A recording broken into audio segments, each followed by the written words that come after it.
Subcommittee on Economic Development, Public Buildings, and Emergency Management will come to order.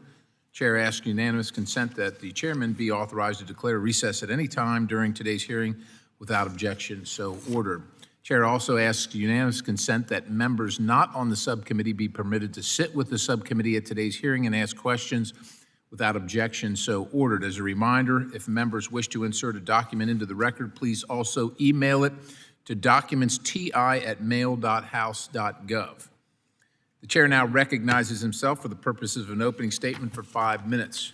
Before I begin, I first want to thank the dedicated personnel of the Federal Protective Service who work to protect federal workers and visitors to federal facilities across our great country.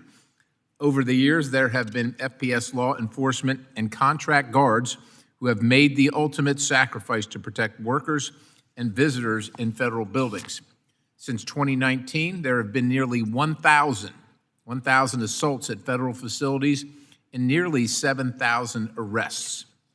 Because of this, it is critically important that the FPS law enforcement officers and the thousands of contract guard known as Protective Service Officers, or PSOs, have what they need to do and complete their job. Given the importance of this issue, the committee requested that GAO review building security and more specifically conduct covert tests similar to the work done by GAO in 2009. Today's hearing will examine the findings of GAO's work and the current state of FPS protection of our nation's federal buildings.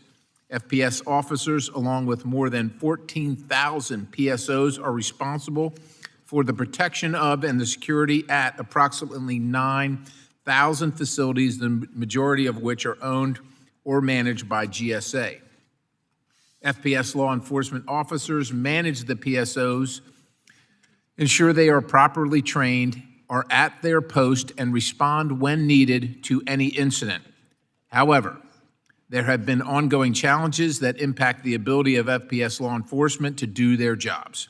Recently, there have been increasing rates of crime, drug use, and homelessness across the country that are impacting the safety of those who work and visit federal facilities. For example, the United States Department of Health and Human Services office in San Francisco advised some federal employees to work from home in light of conditions at the federal building. Earlier this year, Representative Shahzeb Dreamer, Ezell, and I sent letters to the director of FPS and the GSA administrator to assess how the increasing levels of crime, drug abuse, and homelessness have impacted the protection of federal buildings and the safety of those that work and visit them. The letter also raised concerns regarding how increasing crime rates may be leading to more empty and unused federal building space. This is all happening while FPS is understaffed, with 259 law enforcement positions currently left unfilled. Additionally, in its recent work, GAO revealed that while there has been some improvement since building security testing in 2009, the success rate in identifying prohibited items on average is only 50%. I think we can do better. Compounding these challenges, the tools FPS needs to effectively manage the PSOs don't work. As GAO found in their latest report, the new data systems used by FPS law enforcement to oversee their contract guards or PSOs have significant flaws. Despite spending nearly $30 million of taxpayer funds on new electronic systems, FPS struggles to know if a guard is at their post or not, or if that guard even has the qualifications needed to detect dangerous weapons.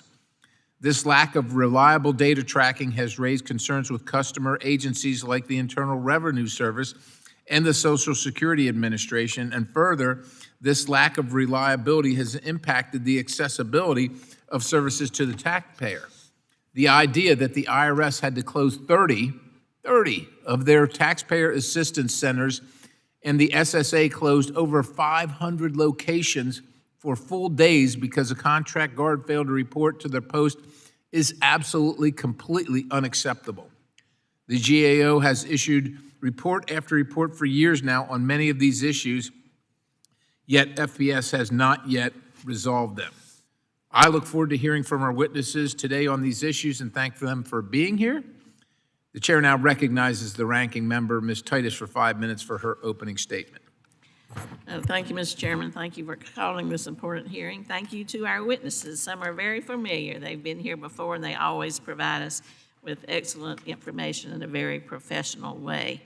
You know, it's very important to talk about the Federal Protective Service and all that they do to keep us safe in our federal buildings, especially important in my district in Las Vegas, where we had the shooting at the Lord George Federal Courthouse. It was a number of years ago, but a security guard was killed there, and we never forget that. As the chairman said, y'all are tasked with protecting more than 9,000 owned and leased facilities and responsible for keeping those workplaces safe for people who work there, people who are contractors, people who come and visit or who conduct business with those government agencies. So ensuring that you have the resources you need to keep people and property safe and secure while you're facing a wider range and growing number of threats is really critical to keeping our government functioning and serving the public.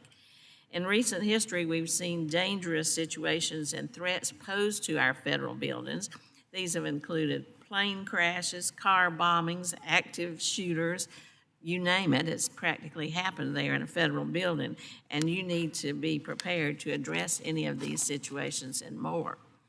Currently, DHS's Cybersecurity and Infrastructure Security Agency, CISA, I guess, heads the Interagency Security Committee, which sets those standards that need to be met by our federal facilities. And based on these standards, then the FPS can identify risk and recommend actions to mitigate those risks, including additional resources you might need, such as screening equipment and security cameras.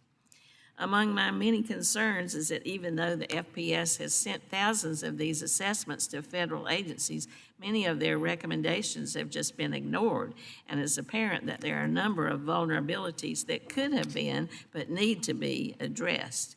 In reading the testimony of Mr. Maroney, I found it shocking to know that when the GAO conducted covert tests to test some of these vulnerabilities, FSP contract guards were unable to detect weapons ranging from batons to multi-purpose tools with knives in half of the test.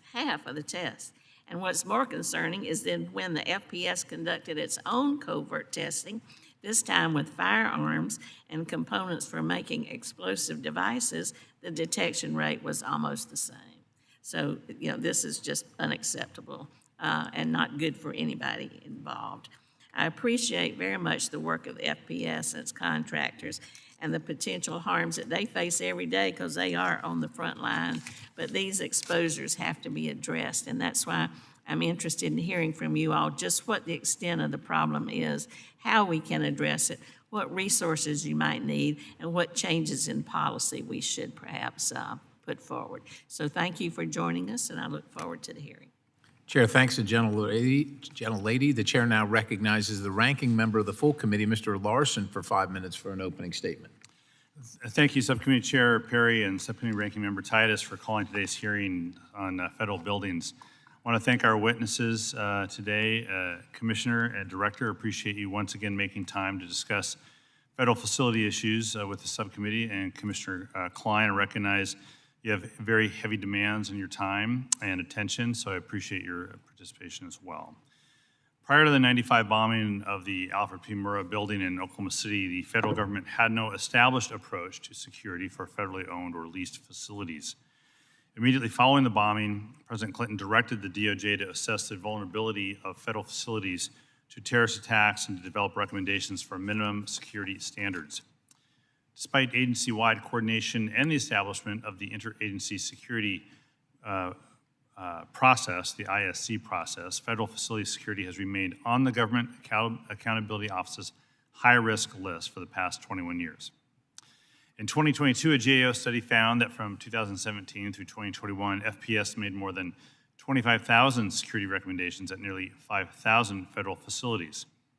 So while facility security committees approved 27% of those recommended countermeasures, most of those countermeasures were not implemented. The FPS has other significant challenges. Hiring and retaining law enforcement staff has been difficult. IT systems developed specifically to track and to verify guard training and certifications are not reliable. Entry access points are not always staffed, and GAO's covert testing program has found that contract guards did not consistently detect prohibited items when screening bags. Also of concern is a heightened risk of political protests at federal facilities around the country and the use of drones near federal facilities and high-profile public events. So this hearing is an important time. This hearing is taking place at a particularly important time of political and social unease. And I hope today's witnesses will share their ideas for improving the security of federal buildings and the safety of the employees who work there. And with that, I want to thank the chair and yield back.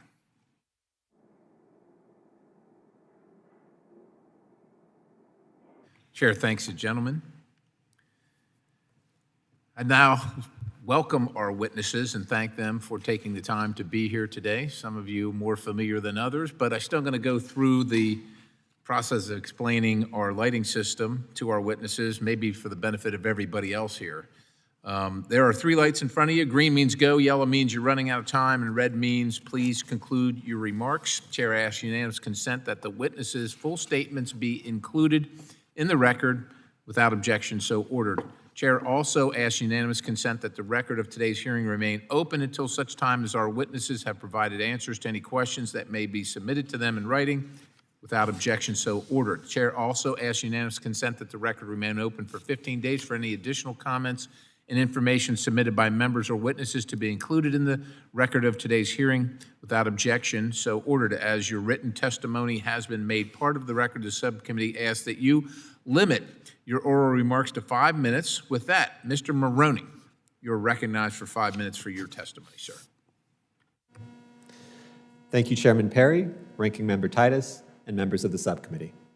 I'm pleased to be here today to discuss FPS's efforts to secure about 9,000 federal facilities and oversee the more than 13,000 contract guards who protect those buildings and their occupants nationwide. The security of federal facilities has been a long-standing area of concern.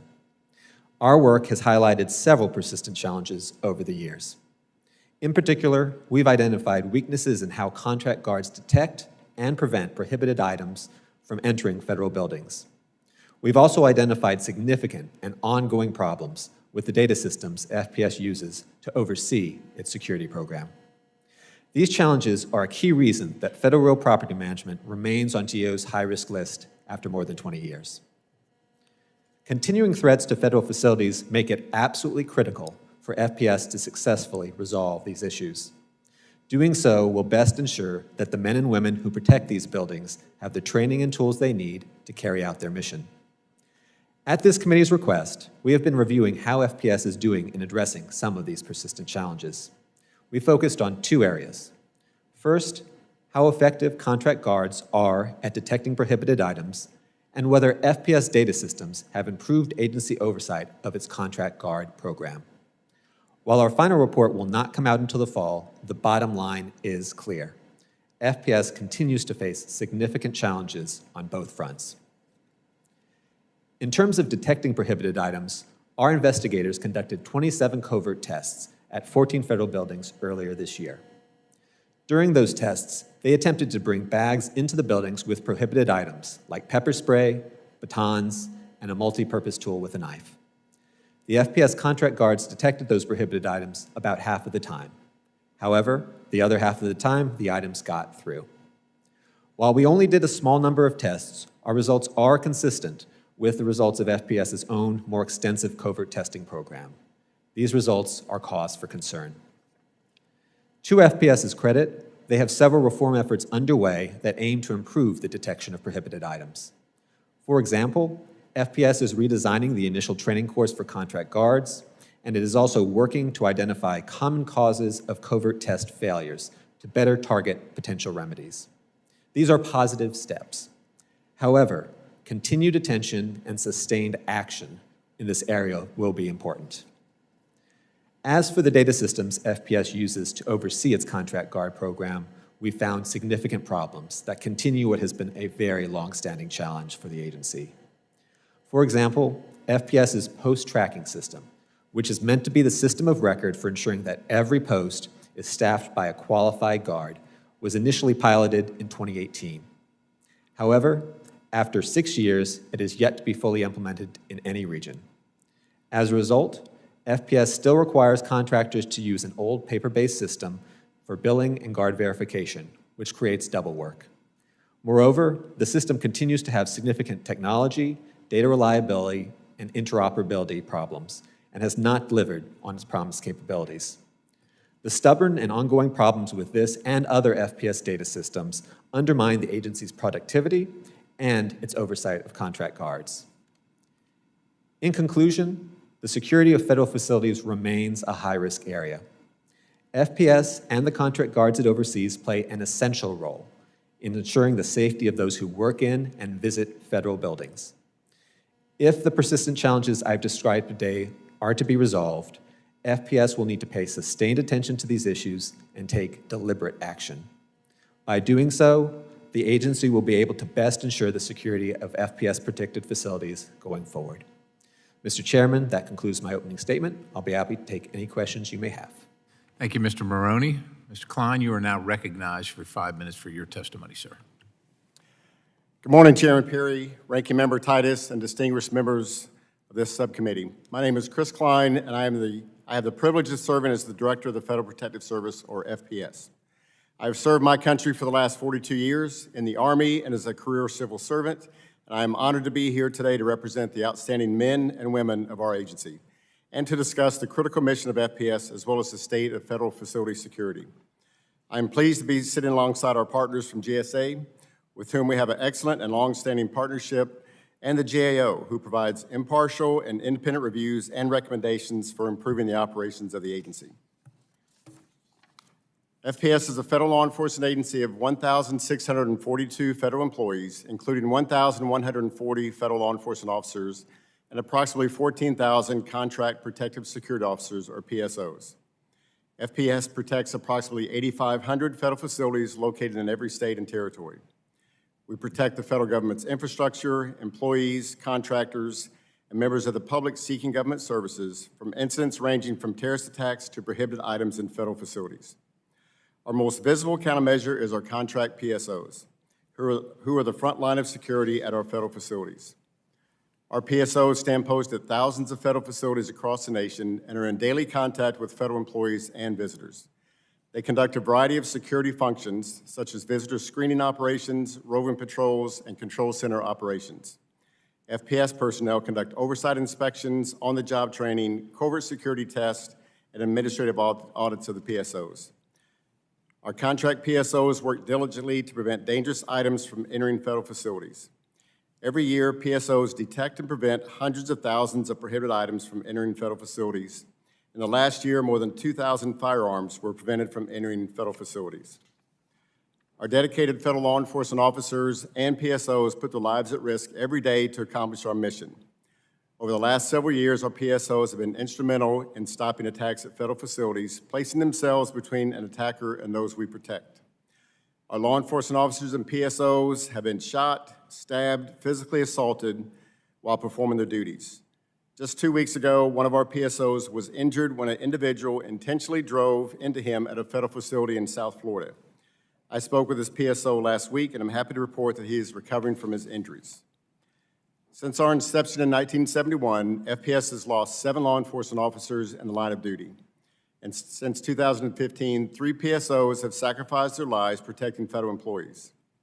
Over the past few years, we have seen a significant increase in crimes at federal facilities, and more importantly, threats to federal civil servants. Last year, we noted a 29% increase in disorderly conduct incidents, an 84% increase in violations of federal facility rules and regulations, and a 24% increase in assaults on government employees. During this dynamic threat environment, we have increased our vigilance and coordination with federal, state, and local law enforcement partners and stakeholders, and are prepared to respond quickly should a threat be identified.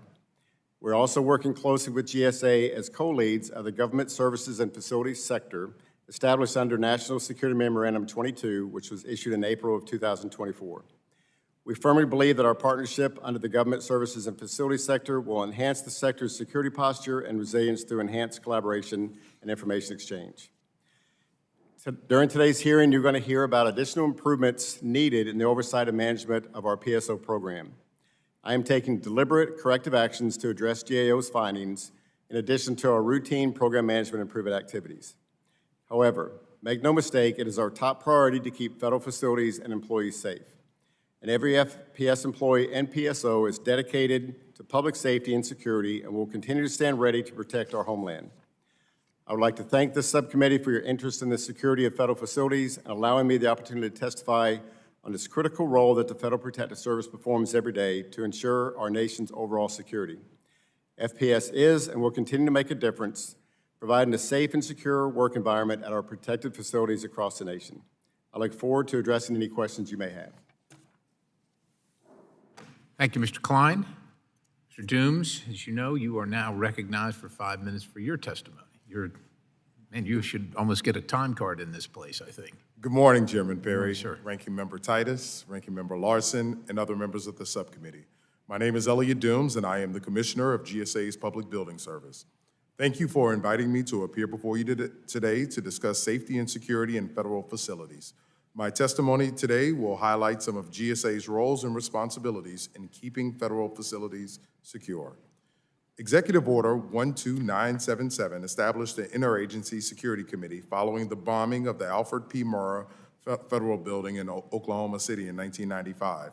The ISC was established to improve government-wide coordination of security initiatives and to address the need for increased security and protection, particularly in buildings housing federal employees.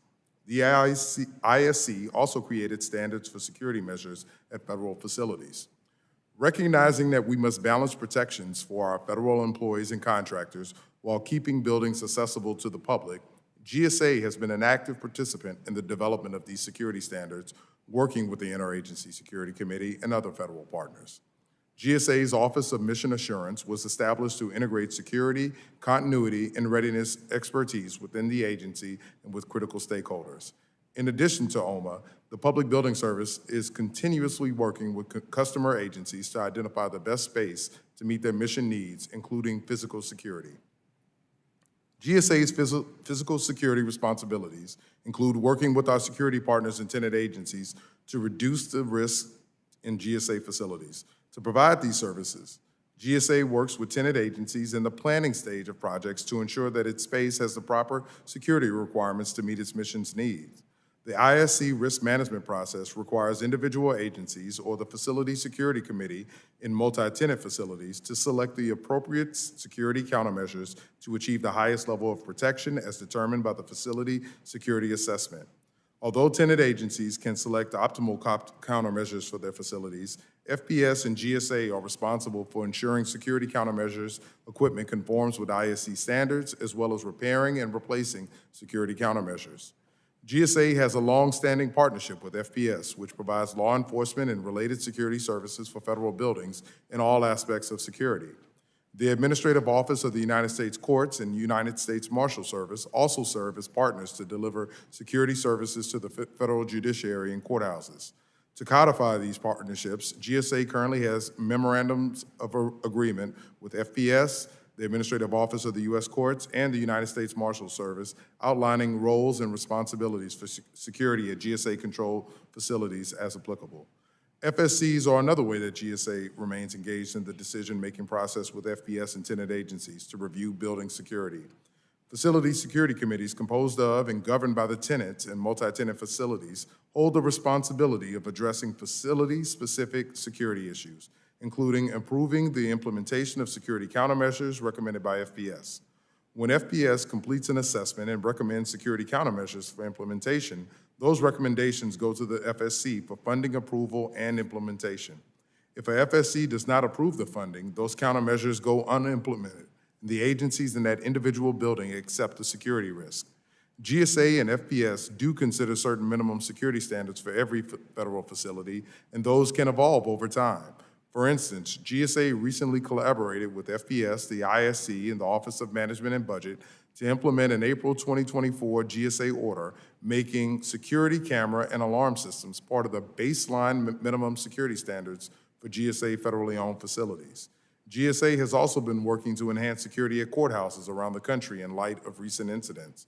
GSA is working in concert with the Administrative Office of U.S. Courts to modernize courthouse infrastructure, including building hardening, such as replacing or adding break-resistant glass. And to date, GSA has received $15 million in fiscal year 2022 and $12.5 million in fiscal year 2023 for the Judicial Capital Security Fund to complete these projects. There are currently 67 courthouses undergoing this program, with 36 projects in the design stage and ready for construction. GSA is also using landscape architecture to serve as perimeter security measures to discourage potential crime on or around our federal facilities. Landscape architecture can provide natural barriers at federal sites that prevent hiding places and restrict unwanted pedestrian access to building facades. This can be accomplished through the use of dense plantings, walls, fencing, topography, or other means. These features eliminate the need for separate standalone security elements, saving money and making the areas around the facilities more aesthetically pleasing and inviting to visitors. To conclude, ensuring the safety of building occupants is paramount at GSA, and we take such matters seriously at all times. With congressional support of the fiscal year 2025 budget requests and legislative proposals, GSA will be one step closer to modernizing our federal footprint, which will advance key security priorities in our facilities. Through continued partnership with agencies like the FPS, GSA will continue providing to ensure security at every federal facility across the country. Thank you for your time today, and I look forward to answering any questions that you may have. Well, thank all of you for your testimony, and we would normally turn to questions right now, but as you can see, we're being informed that there will be a series of votes occurring on the floor starting now. So at this time, the committee will stand in recess, subject to the call of the chair. We'll see in a little while when we get done. We'll start this whole program again here with questions.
This is the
The Subcommittee on Economic Development, Public Buildings, and Emergency Management will reconvene the previously recessed hearing. Sorry for the delay. The chair now yields himself 5 minutes for questioning. Director Klein, the FPS has spent $30 million on tracking and management systems. I mean, it blows my mind. I feel like probably just buy some off-the-shelf management system. It can't be the only one that's trying to track your employees. But the cost is probably actually more than that. But can you give us a date when these systems will be fully up and running so that your law enforcement officers can do their jobs better at managing PSOs? Thank you. Thank you, Chairman Perry. So the post-tracking system began development back in 2018, 2017 timeframe. And it was designed to allow the PSOs to utilize their PIV card, their personal identification verification card, to log in and enter a PIN number. And at the time, we also asked for a thumbprint for 100% three-factor authentication. We've allowed that to incrementally grow more than it needed to. We need to get back to the basics of the intention of the post-tracking system. We want it to tie to our ISMIS, our suitability program, to make sure the guards are fully certified, their background investigation is up to date, and also TAMS, our Training Academy Management System. TAMS was designed for law enforcement. We're adding PSO records to that, and now we're blending the two together. So I have recently assigned a senior advisor to take responsibility for this program. We've also directed the assignment of acquisition people, because this is an IT-based system, acquisition people to embed with the post-tracking system team to continue the development of it. And we are prepared to initiate a Tiger team to review the entire aspects of the post-tracking system as soon as the GAO report is finalized. But we've already started to get this corrected, sir. Putting the right people in the right box to fix this. It's not a hard thing to fix. But it takes the people with the right responsibilities and the right. So is there a particular region, and is there a time frame where we can see some successful, I get the mission creep, I get you want to use it for a lot of things, like do one thing right and then figure out the rest from there, but you got to do one thing right. Absolutely, sir. The post-tracking system is being deployed by region. So we have 11 regions. On one contract, we're 98% deployed. Other contracts, we're 0% deployed. And there's a variety of reasons, sir. It's no excuse, but there's connectivity issues. But this is a cellular-based tablet that they're using to sign in. Connectivity issues, there's firewall issues. So what do you project is the first region and when they're going to be able to utilize it effectively? So PSOs are using it now, but it's not being fully implemented on any of our guard contracts. To give you a date, sir, I need to dive back into this. To give you an exact date, I would have to get back to you with information. As a guy who served in uniform, the troops pay attention to what the commander's looking at. Right. So you tell me what you're looking at, give me a date, so you got a suspense date, so we can all get there, we can know what the expectation is and know when you're going to get there. Director, the Law Enforcement Authority of FPS is Section 1315 of Title 40, United States Code. The authority is vested in the DHS Secretary, who can and has delegated the authority outside of the FPS in the past. There have been reports, and this is what I'm trying to verify, that Homeland Security Investigations, or HSI, was involved in security for former President Trump's rally in Butler, Pennsylvania. Is FPS's law enforcement authority delegated to HSI? No, sir. Okay. So that's just a blanket answer. It's not delegated, so we don't need to care who oversees it because it's not being delegated. Right, exactly, sir. We have not delegated this authority to anyone in DHS right now. Do you know if it has been? Can you provide a list of the delegations in the past of FPS authority? Yes, sir. So just off the top of my head, sir, so during the summer of 2020, we coordinated with the department to receive additional assistance from ICE, primarily ERO, the Border Patrol, primarily their tactical teams, the federal air marshals, just to assist us in the protection of federal facilities during the summer of 2020.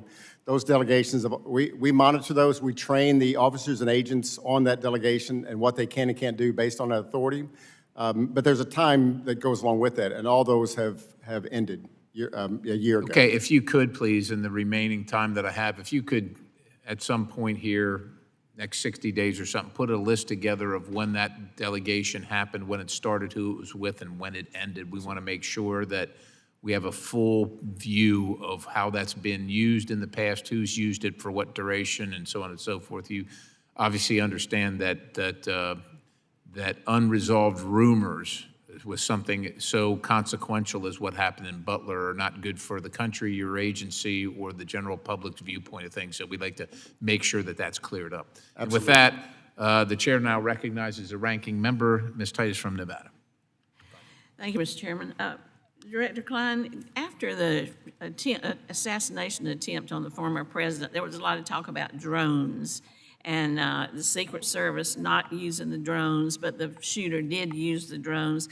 FPS has counter-UAS authorities thanks to an extension in the recent FAA bill. I wonder if you can tell us how you all use drones, and if the fact that this runs out pretty soon in October, will that make a difference in how you're able to or what you'd like to do with the use of drones? Absolutely, ma'am. Our counter-drone program is essential for the safety and security of our federal facilities. This is 6 U.S.C. 124N, the Preventing Emerging Threats Act of 2018, and you're correct, ma'am, it does expire 1 October. We request that that be extended or made into full legislation. We utilize that. We have a mobile system that we utilize when we work with the Marshal Service to protect a high-risk trial that's going on at a courthouse. The most recent one was in Brunswick, Georgia, for the Ahmaud Arbery civil rights trial that was held there. We put up our system. We mitigated 7 drones that were there. Most of them were from news media, trying to get a close-up of the family, but we were able to mitigate those. The mobile kit is very valuable for us. We can move that to courthouse or use it wherever we need it. We do have counter-UAS permanently implemented at a covered asset here in D.C., 24 hours a day, 7 days a week, and we have 8 personnel that man that system. Well, good, thank you. Then we need to do what we can to extend that authority, right, come October? I'm sorry, ma'am. I said then we need to do what we can to extend that authority. Absolutely, ma'am. All right, thank you. Another question I have is that in May of 2023, Department of Homeland Security issued a National Advisory System Bulletin, and it warned, and this is quotes, "The United States remains in a heightened threat environment. In the coming months, factors that could mobilize individuals to commit violence include their perceptions of the 2024 general election cycle and legislative or judicial issues." Now, that bulletin expired in November 2023. Do you know why it wasn't extended, and should it be extended? And if it was in place, how would that make a difference with the way you operate? Thank you, ma'am. So the NTAS did expire September 2023. November 2023. In September of 2023, the 2023 Homeland Threat Assessment was put out. And I believe with that Homeland Threat Assessment covered a wider variety and audience than the NTAS did, and I believe that's why the NTAS was expired, to allow the new Homeland Threat Assessment to replace it. So you think that covers it adequately? We're not facing some problem with the upcoming election because it's sitting in place? I think we're in a very dynamic threat environment right now, ma'am. As you saw last Saturday, I mean, it continues throughout the country, different issues, different grievances that people have for one reason or another. I think, for FPS, we're operating under this environment and prepared to respond as necessary. But I think that the reason it was allowed to expire is because the Homeland Threat Assessment took it over. Okay, well, thank you. Mr. Maroney, when you talked about some of your studies of weapons that got through and some of the way the guards on the scene missed some of this, I don't want to criticize the people who are there, but did you look at turnover, and did you look at the notion of if benefits were better for some of these guards, morale might be better, and you wouldn't have turnover, and you might have better results in the long run?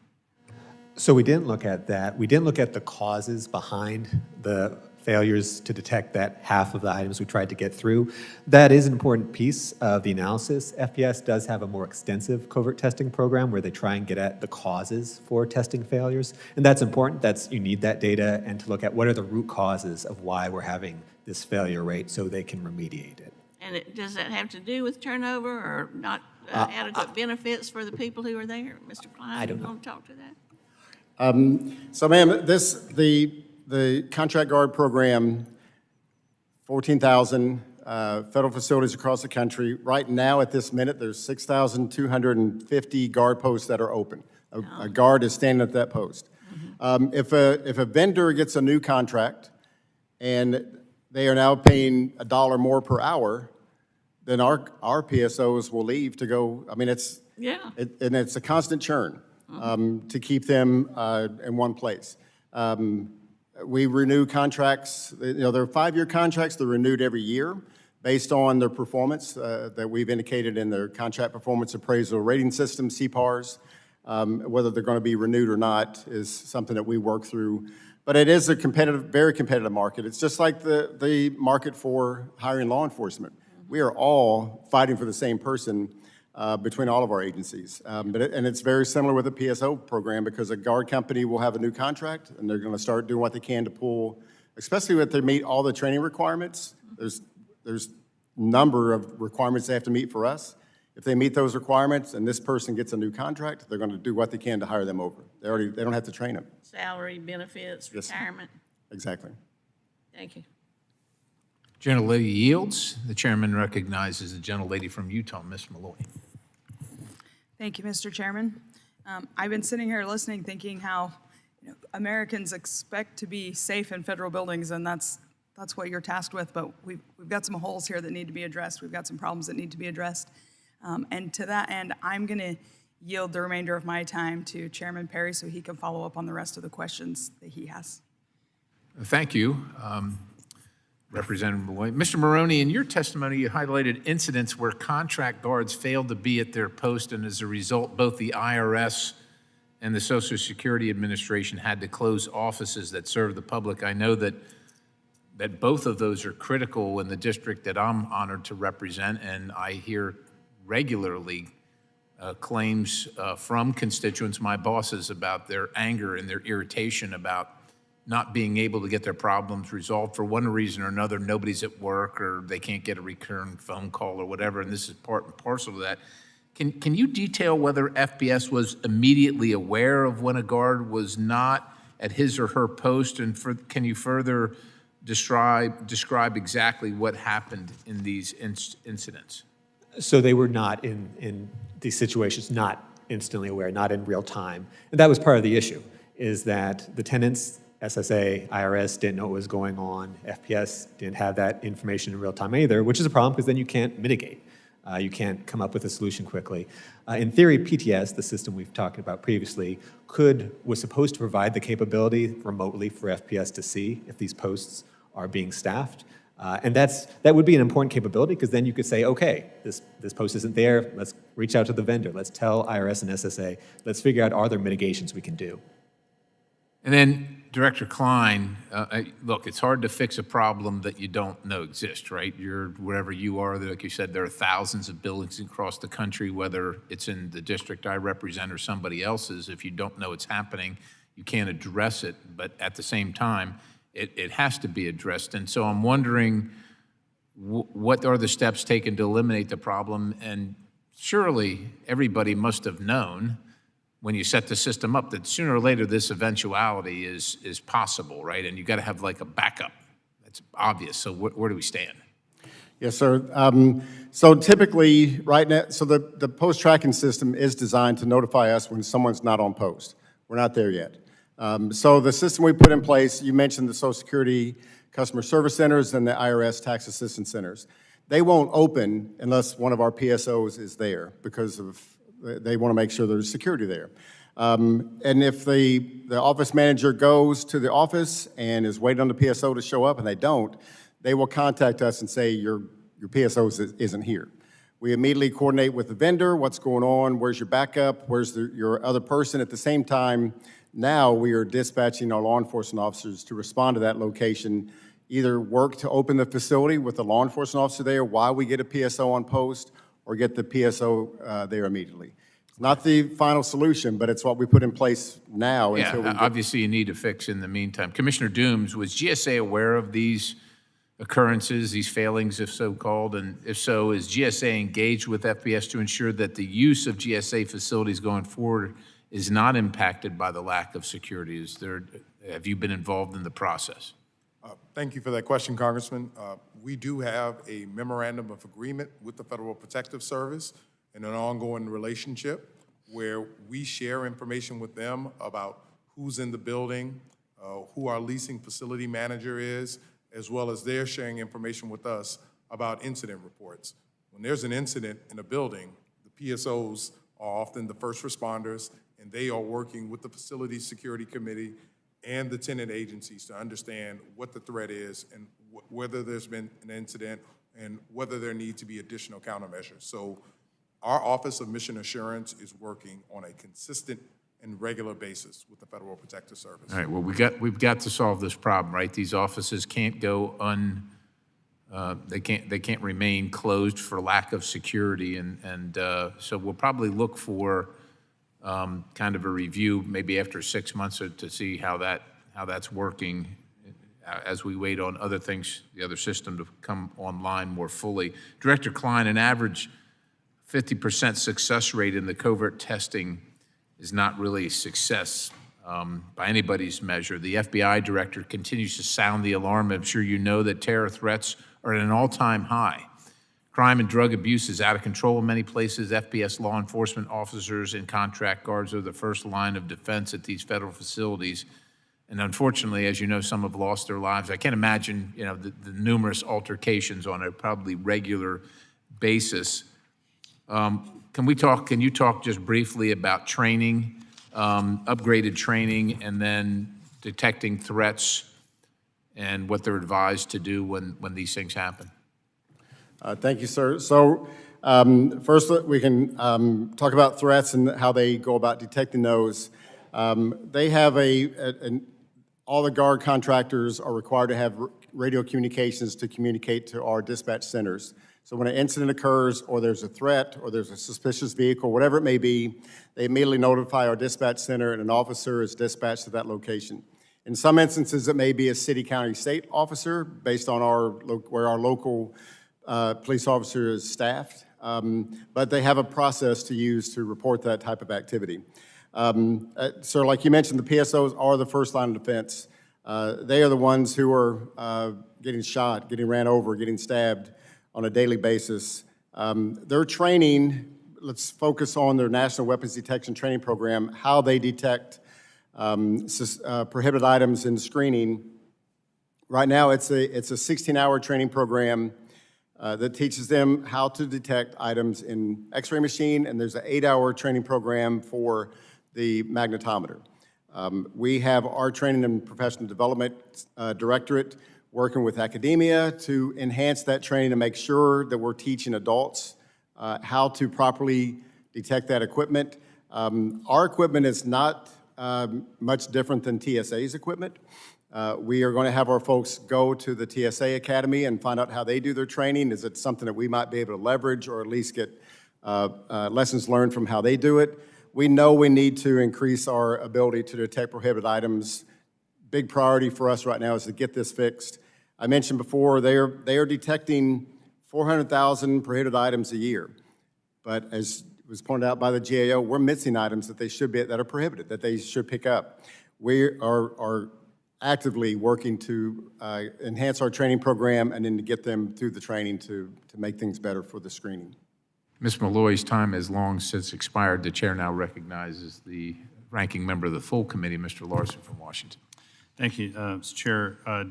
Commissioner Klein, the IG recommended after the 2020 Portland riots that there be an implementation of a process to improve preparedness for multi-component response and including recommendations for FPS. Have you implemented any of those recommendations? Yes, sir. So there's 3 recommendations. The first 2 have been implemented. The last one is a policy, a directive on our approach to public order. That policy is with the Department for review and signature.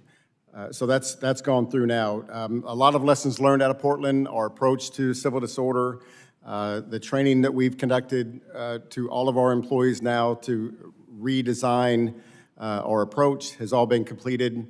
We're just waiting on now the policy to be signed, and that policy will be for all of DHS, not just FPS. Thanks.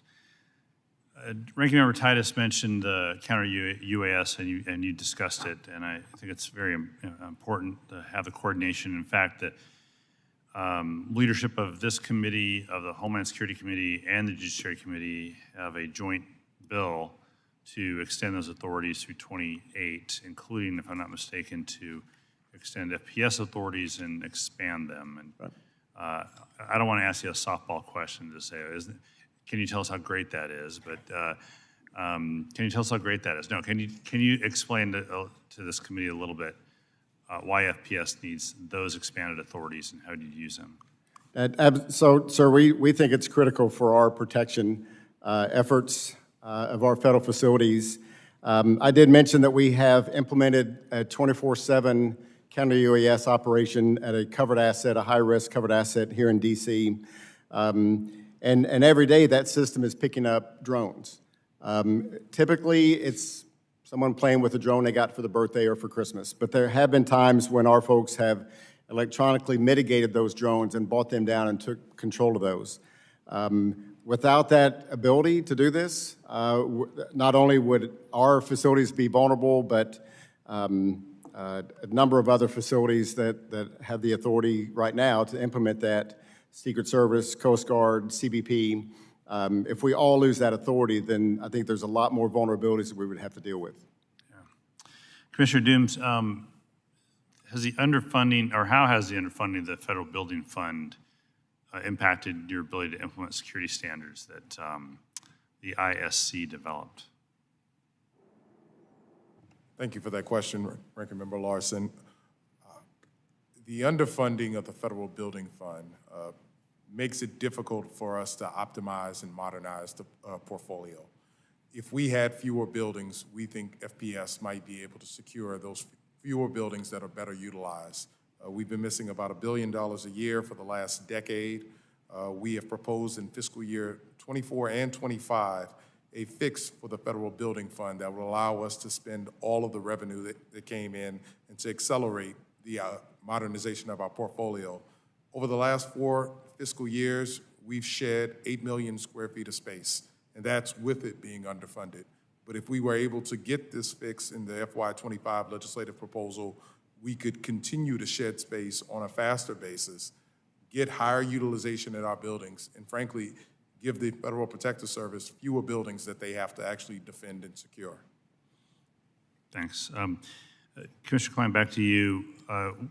During the break, we chatted a little bit about the Paris Olympics coming up starting Friday, the LA Olympics in 2028. But in between, the U.S., Canada, Mexico, but mainly U.S. is hosting the 2026 World Cup. And the way it's described is that it's a Super Bowl in every city, in every host city for like 3 straight weeks. You're talking about 85 to 90,000 people attending events, attending the event, plus maybe half of that outside each of the venues in large cities like Seattle and LA and others. Tell me it's on your radar. Tell me you're part of the planning team for the security in these cities, and that we can at least know that FPS is on top of this. Thank you, sir. So the planning efforts continue for these events. I mean, they are all large events. Counter UAS will be instrumental. Our focus, of course, will be the federal facilities that are in the cities where those events will take place. We're planning and preparing for deployments of officers and agents to increase the protection efforts of those facilities. Just like we did last week in the RNC, all of our coordination efforts are in conjunction with the Secret Service as the lead for the NSSE type event. We make sure that we're at the command post, we're working with all the partner agencies that are there. But obviously our focus is federal facilities, but we also maintain awareness of what's going on within those locations. Planned efforts have already started, sir, and they're looking at who has the counter UAS capability to go to all these locations. If we lose that authority, then obviously we lose the ability to do counter UAS operations. But it started, the DHS Special Events Working Group is already digging into it and preparing for those events. Fair enough. Thanks, yield back. Chair thanks the gentleman. The chair now recognizes the gentlelady from Oregon, Ms. Chavez DeRemer. Thank you. I want to first thank Chairman Perry, Chairman Graves, and this committee for their support in helping me pass 2 bills through the House this past March, the FOCUS Act and the Impact of Crime on Public Building Usage Act. The GSA's Public Building Service exists to provide safe and effective workspace for federal employees across more than 100 federal agencies at the best value for taxpayers. The Federal Oversight of Construction Use and Safety, or FOCUS Act, would make common sense reforms to the GSA's real estate practices through information sharing between agencies and Congress, consolidating unused office space, reducing real estate costs, and saving taxpayers' dollars. With the new post-pandemic world we are now living in, it is time we review why taxpayers are paying for empty federal office spaces, especially when, under this administration, there is now a work-from-home preference. Mr. Dooms, a recent tour of several federal buildings this month by my committee staff revealed how few people are in many of their federal buildings. Do you agree there's a need to review GSA real estate for consolidations and space reductions? Thank you for that question, Congresswoman. What I'll tell you, I agree that we should be reducing the footprint and we should be optimizing and modernizing and get better utilization in our federal buildings. And I appreciate any and all efforts in that direction. Thank you. In addition to the letter that Chairman Perry led to the GSA and FPS, my other bill that passed the House echoes the letter's concern and aims to address them. The Impact of Crime on Public Building Usage Act requires the GAO to study the impact of crime, including the use of fentanyl and other illicit drugs, on workers' utilization of these public buildings. It also requires the GSA to submit a report to Congress on the impacts and costs associated with building operations related to crime and public safety in and around those federal buildings. Mr. Maroney, you submitted testimony identified challenges that undermine FPS's productivity and oversight of contract guards at federal buildings, leading to instances of prohibited items entering buildings undetected. In this report, did you at all consider fentanyl or other illicit drugs having entered these public buildings due to the contract guard failures? That was not a part of our study. We looked at weapons that were being brought in, but not at illicit drugs. Mr. Dooms, has concern of increased fentanyl use, crime, and homelessness negatively impacted the safety at federal buildings? And if so, does the GSA have a concrete plan to address those concerns and keep our federal workers safe? Appreciate that question, Congresswoman. What I'll tell you is that GSA is always concerned about the tenants that are coming into our buildings, as well as the American citizens that come to receive services in federal buildings. Earlier this year, the administrator of GSA issued a new minimum level of security for federally owned facilities, where we said if it's a GSA facility, we're going to have video security, as well as an alarm system on every building. And what I'll say is that security in these buildings is not static. It is constantly evolving, and we're working with our partners at the Federal Protective Service. So we understand that there's a need, that there's a problem, and we continue to work with the FPS, who has the primary responsibility for securing these federal buildings. So to follow up on that, minimum level is technology replacing the contract guards? No, it's there to complement that. Complement, okay. Mr. Klein, I do appreciate the attention that FPS is giving to ensuring federal facilities are safe places to work as we deal with ever-changing threats. As part of these ever-changing threats, has FPS considered the rising anti-Semitic threats to federal workers from pro-Hamas sympathizers or possibly peer-to-peer anti-Semitic threats to the individual safety? Thank you, ma'am. So we have a lot of demonstrations at federal facilities. FPS was built in 1971 as part of GSA due to the large-scale demonstrations that were taking place in our country at that time. We deal with demonstrators on on a daily basis. It's a First Amendment protected activity. Normally, outside of DC, the federal facility with the big flag in front represents the United States government, and that's where people tend to demonstrate.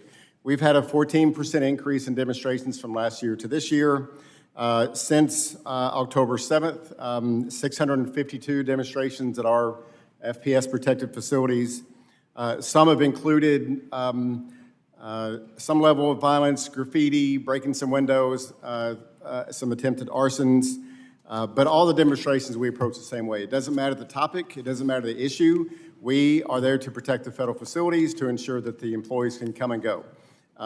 We have had some instances in the last 6 months where the demonstrators were blocking entrances, and we coordinated with the tenants in the building to make avenues of exit if they needed to leave, but we primarily just sheltered the building in place for an hour until the demonstration was over. It's something we focus on every day. We have, this week here in DC, you know what's occurring tomorrow, the joint session of Congress. We have about 100 of our law enforcement officers here in town because federal facilities are on each side of the Capitol that we're responsible for protecting, and we want to make sure that the demonstrations don't get out of hand. We did work with the federal tenants in those buildings and recommended maximum telework, not to bring people in to be confronted. Thank you, Mr. Klein. I'm sorry, I see my time has gone past, so with that, I yield back. Chair thanks the gentleman. The chair now recognizes the gentlelady from the District of Columbia, Ms. Norton. Thank you, Mr. Chairman.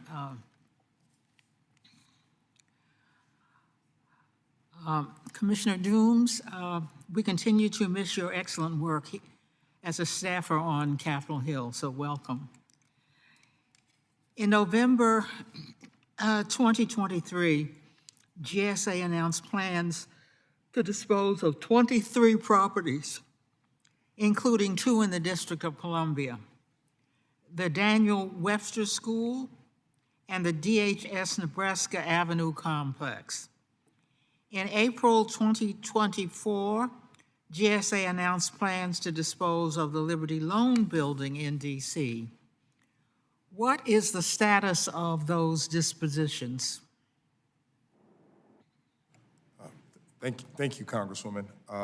What I want to give an update to is on the Webster School, the Liberty Loan Building, as well as the Nebraska Avenue Complex, because we've heard the imperative from this committee to move forward on disposing of underutilized property.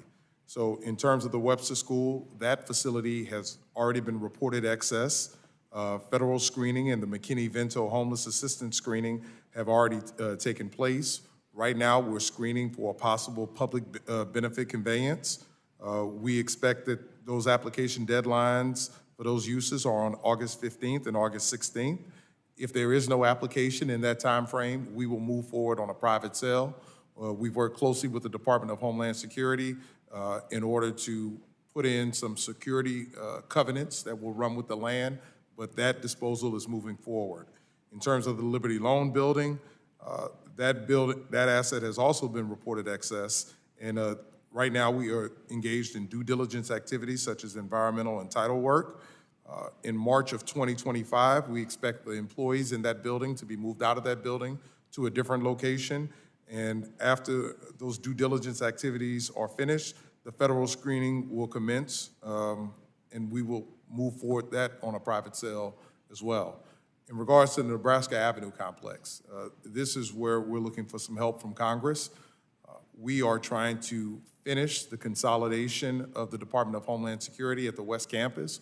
Right now, there's one agency component left on the Nebraska Avenue Complex, the Intelligence and Analysis Unit. We're working very closely with the Department of Homeland Security to put together a housing plan for that agency. While we're waiting for that so that we can move that agency off the Nebraska Avenue Complex, I've directed the Assistant Commissioner of Dispositions to begin work with the District of Columbia to start the small area planning necessary for the Nebraska Avenue Complex, because we think that's going to generate the best return for taxpayers if the District of Columbia has spoken loudly and definitively about what the use is for the Nebraska Avenue Complex, and therefore generating a greater return for taxpayers. So all 3 of those disposals are moving forward, but the Webster School is the furthest along. then Liberty Loan, and we are planning for the Nebraska Avenue complex disposal. Thank you for that statement. Given that the Webster School has been vacant since the 1980s, Chairman Perry and I introduced a bill to direct GSA to dispose of the property by December 31st, 2025. The House passed the bill. The Senate Committee on Environment and Public Works passed the bill, and it is now pending on the Senate calendar.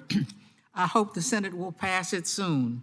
I thank the subcommittee for holding this critical hearing on protecting federal employees and federal buildings. I want to take a step back to discuss balancing security and public access to public property in a democracy. Since 2000, I have introduced the United States Commission on an Open Society with Security Act, which would create a commission to investigate how we can maintain public access to public property while actively responding to substantial security threats. The impetus for this bill was the Oklahoma City bombing in 1995. Its importance grew after the terrorist attacks on September the 11th, 2001, and has reached peak urgency since the insurrection at the U.S. Capitol on January 6, 2021. The succession of tragic events endured by our nation has led to a series of sweeping security increases that are deemed both necessary and temporary in the moment, but create lasting security infrastructure and practices that are difficult to dismantle on our open democratic society. What we thought would be temporary infringements on our open society have turned into permanent restrictions on how citizens interact with each other and our democratic institutions. We must acknowledge and accept that we have entered an era of constant domestic and institutional threats, requiring ever higher levels of security for our people in public spaces. However, because emergencies typically dictate security decisions, essential decisions on the proper balance between security, individual rights, and freedoms enjoyed in an open society have been repeatedly deferred. My bill would ensure that these long overdue discussions take place in a public forum with experts drawn from across the spectrum. To date, security planning has been delegated almost exclusively to security intelligence, and military experts. Although their input is indispensable, they cannot be expected to consider matters outside their expertise. To strike a better balance that gives sufficient importance to our democratic traditions, we must invite experts from diverse fields to do the same. Therefore, the commission would be composed not only of security, intelligence, and military experts, but also experts from such fields as business, architecture, technology, law, city planning, art, engineering, philosophy, history, sociology, and psychology. I urge the committee to take up this bill, and I yield back. Chair thanks the gentlelady as I channel my inner Garrett Graves and reasonableness. And now the chair recognizes the gentleman from Mississippi, Mr. Ezell. Thank you, Mr. Chairman. And thank you for having this hearing today for us, and thank you for all for being here today. This hearing comes at a very crucial time as we deal with the assassination attempt on former President Trump. Securing our federal buildings is paramount. The Federal Protection Service must have the capability to respond and make decisions in the interest of security, and these decisions cannot be based on political bias. When I was a sheriff and an officer, recruiting, retention, and training was always at the top of my mind. However, these issues have seemed to have gotten only worse here over the last few years. The manpower challenges the FPS is facing, coupled with the difficulties faced by vacant buildings, the rise of homelessness and drug abuse is deeply concerning. That's why I sent a letter along with Subcommittee Chairman Perry and Congresswoman Chavez DeRemer expressing concern and demanding answers to this. Director Klein you stated in response to the letter, FPS experienced a 138% increase in demonstrations and an overall 24% increase in assault on government employees. If you could expand on this a little bit, and how has this impacted the health and safety of our law enforcement personnel and protective security officers since 2020? Thank you, sir. I appreciate the question. So first, the protective security officers, the number of increased assaults that we've indicated, 85 to 90% of those are on either our uniformed police officers or our contract protective security officers. And it typically occurs at an entrance or at a screening station when someone's just not happy with what's going on there, or they're not happy with a benefit that was either denied or reduced by a government agency. Recruiting and retention is huge for us. We're competing in the same market as everyone else. I took over as the director a year and a half ago. We had almost 500 vacancies. We're down to 409 vacancies today, and we continue to chip away at this. We have, by the end of next month, we'll have an additional 67 new employees on board. We have 5 new police officer training classes scheduled for next year. We just offered 45 tentative job offers at the DHS job fair out in Dulles a couple weeks ago. And based on the shortage of staff that I have, we recently implemented a retention incentive to keep our current workforce with us until we get through the entire election cycle. You've seen what type of activity we have. Right. We've got an election coming up, we've got a certification, we've got an inauguration. I need to keep as many people as I can on board until I can fill those current vacancies, and then we can get rid of the retention incentive. Thank you. Yes, sir. I was even more surprised to learn that despite your agency's recommendations to improve security, they often go ignored. In the time that we live in, we cannot afford to have lax security as which we head towards November. In response, I, along with my colleague from Louisiana, Troy Carter, introduced the Federal Protection Service Reform Act, which requires each agency to provide a written reason as to why they did not implement FPS recommendations. Mr. Klein, do you believe that receiving similar responses will help you better protect your federal buildings? Thank you, Congressman. Absolutely. Your introduction of your bill, the Senate side introduction of a similar companion bill, GSA's recent order requiring the implementation of the video surveillance systems and the intrusion detection systems at GSA-owned facilities, and then the new ISC executive order is really going to strengthen our position and strengthen the requirement for those agencies to fund the implementation of those countermeasures. Thank you. Mr. Baroni,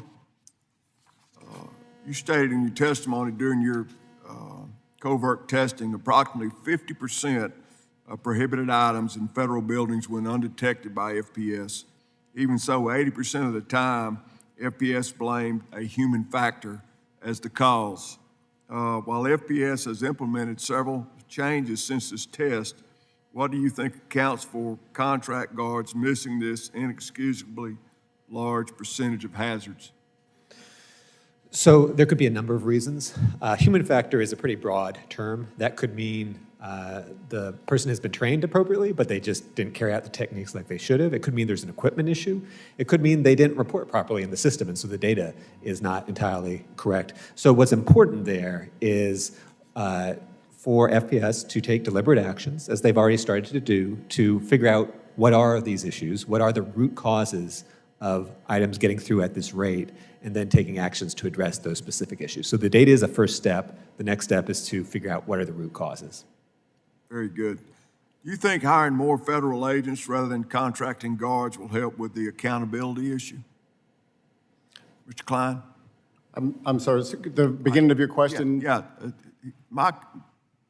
I have been responsible in my lifetime as a sheriff and as a chief of police of being in charge of making sure a building was secure.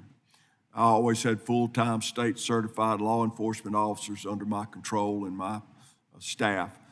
Nothing against security officers, but a lot of times these security officers do not have arrest authority like a police officer or a certified officer. So my concern is that we have officers in place to protect a building or whatever it may be. They don't have arrest authority. So that poses another issue. I know I'm kind of talking a little bit about my feelings about this, but it's very important that we start looking at full-time certified officers to maybe transition into these part-time positions so that they can have the full authority that they need to get the job done. So you can just talk about that a minute. Certainly, sir. That's a discussion we've had in the past. We mentioned before our contract PSOs. If another guard company takes another contract and they're offering 50 cents more per hour or $1 more per hour, then we're probably going to lose that person to go to the other. It's a higher paying job. So we have, first, we've got some legislation we've pursued that would give our protective security officers a little bit more of our authority, our federal authority. Right now, you're correct, so they can only detain. They have the authority to detain someone, not arrest them. The legislative proposal that we put forward would allow a couple of things. First, it would allow us to cross state lines with those PSOs. So a good example is Hurricane or Superstorm Sandy in New York. We needed to bring in more PSOs to protect FEMA sites where they were bringing in equipment. We wanted to bring them in from Philadelphia, Pittsburgh, into New York. We had to get approval from the State Attorney General's office to waive that licensing requirement to bring them in as armed guards. This legislative proposal we've submitted would allow us to delegate some federal authority, so we don't have to go and ask for approval to cross state lines. Secondarily, this new legislative proposal will also allow the protective security officer to pursue an active shooter. Right now, they're licensed by the state. They can man a post. That's their duty assignment. In theory, they don't have the ability to run and respond to an active shooter. They would. We all know that no one's going to stand by while someone's getting shot. But this new authority will allow us to train them on offensive tactics to go and pursue an active shooter event. But I agree with you, sir. We have looked at and continue to look at the possibility, do we federalize some of this, some of the PSO functions? It's a big program, but we are considering what next steps to take to make it better.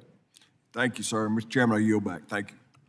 The gentleman's time plus an additional 3 minutes and 41 seconds have expired. I want to thank you all for being here today. Mr. Maroney, I appreciate the work that the GAO has done to help identify some of these concerns to the Congress. I'm curious about a few things. You all have done similar work at airports, and as you know, there are airports that have private contract security. Have you seen similar concerns or failures at airports at a rate that may exceed TSA, meaning private contractors failing at a higher rate than TSA? So we certainly have done work at TSA. I'm not your best expert on that, but I can get that information. Tell you what, we'll follow up with a question for the record there. Yeah. So you're not here to necessarily say that the contracting officers are the problem then? Right. Okay. Let me ask you this question. How many failures would it take for us to have a potentially catastrophic incident? Well, one failure could potentially That's do right, it. one failure. And what you evaluated was nearly a 50% failure rate. So another question, and I'm not a math whiz, but as I recall, there was an assessment that was done by, I believe, GSA, and Mr. Dooms can correct me, that found that 17 of 24 federal buildings in the Washington, D.C. area had occupancy rates of lower than 25%, some as low as 9%. So let me say it again, I'm not a math whiz, but if we actually consolidated the federal space and shrunk the footprint that was required to be secure, would it be easier to better protect a smaller footprint? It would certainly cost less, and it potentially, if you have a smaller amount of facilities to do, the shortage issues that Director Klein have discussed might be less of an issue. Mr. Klein, would you agree with that? I would agree, sir. Okay, so just want to make note that that's something that we need to be more aggressive about, in addition, obviously, to helping you fill your vacancies. Mr. Klein, have you seen any trends where the private contractors are less successful at providing security compared to your own officers? No, sir. So our law enforcement officers don't do the screening operations, X-ray mag, visitor check. It's done by the contract PSOs. Our responsibility is to oversee that and to conduct on-the-job training, conduct compliance of contract stuff. Okay, let me ask you to probably go a little bit outside of your scope then. What about CSOs for some of the federal courts? Have you seen where the federal employees that are working for the Marshal Service have a higher rate of success compared to the private contractors? And if you don't know, that's a fine answer. I don't know, sir. Okay. I just asked Mr. Maroney and Mr. Klein if you could both look into that question and follow back up with us as well. Mr. Maroney, that would be the second one for you. And then lastly, Mr. Klein, or lastly for Mr. Klein, I assume that you're the contractor to these private security companies. Is that correct? They are on contract from the Federal Protective Okay. Services. Is there a performance, any type of performance requirement to where taxpayers would actually save money as a result of these folks not doing their job? Yes, sir. So when a PSO fails a covert test, we are deducting the hours that PSO has stood that post from the payment to the vendor. It takes a while to get that process. There's a lot of hands involved in that pot. And it's same with an open post. The chairman mentioned Social Security, Customer Service Centers, and IRS, Tax Assistance Centers. When the vendor fails to post a PSO at that post, which is called an open post, we don't pay the vendor for those hours that it was left open. So I just want to make sure I understand before you get too far down. So number one, you're not paying them during the periods when they're not there, which makes sense, but then you're also saying that you're not paying them during the periods when they failed. When they failed, yes, sir. Okay, so, but you're not doing anything to extrapolate out. For example, Mr. Maroney's team found that nearly 50% of the time these folks are failing. So you're not extrapolating that out and saying we're cutting half of your funding, correct?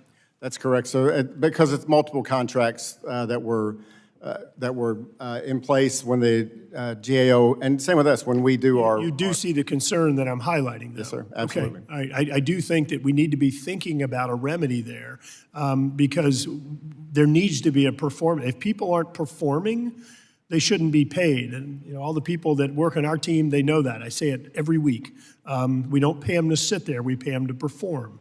And I think that's really important because if they're failing 50% of the time when his teams are testing them, they're probably failing 50% of the time. Yes, sir. And I think we need to look at that. Mr. Dooms, it's good to see you again. We just need to get you a permanent seat here with a permanent nameplate. I hope you and your family are doing well. Again, good to see you again. Back to our dialogue about the footprint and just it would be easier to secure a smaller footprint, especially if it's not being needed, because that way we save taxpayer money on the excessive space. We also can help Mr. Klein secure a smaller space by allowing him to focus on what truly needs to be protected as opposed to vacant office buildings. Would you concur that makes sense? Congressman, I agree. And that's why in FY25, we made a request for a $425 million space optimization program where we would be able, for the first time ever, front the cost of furniture, fixtures, and equipment, and the move costs, so we can move agencies out of buildings where they aren't fully utilizing into a building where we can get a higher level of utilization rate, which is why it's so important that we get full funding on the federal building fund. We've done a pretty decent job of reducing the footprint over the last 4 fiscal years. We've gotten rid of 8 million square feet. We could do more if we have the money. Mr. Dooms, you can understand, I'm sure, my initial reaction when you said you needed money to save space. I'm thinking that seems a little bit backwards and that it seems like saving space would actually result in cost savings. Can you help me understand if we were to invest $425 million, what type of cost savings we would see over what period, just a rough order of magnitude? I believe we can save, I think the number is $6 billion over 10 years. $6 billion over 10?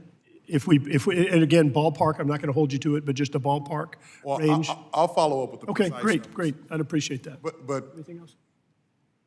just for clarification, we can not only sell buildings, move people out of buildings where they're underutilized, we can turn around and sell those buildings. And we've got a pretty good track record.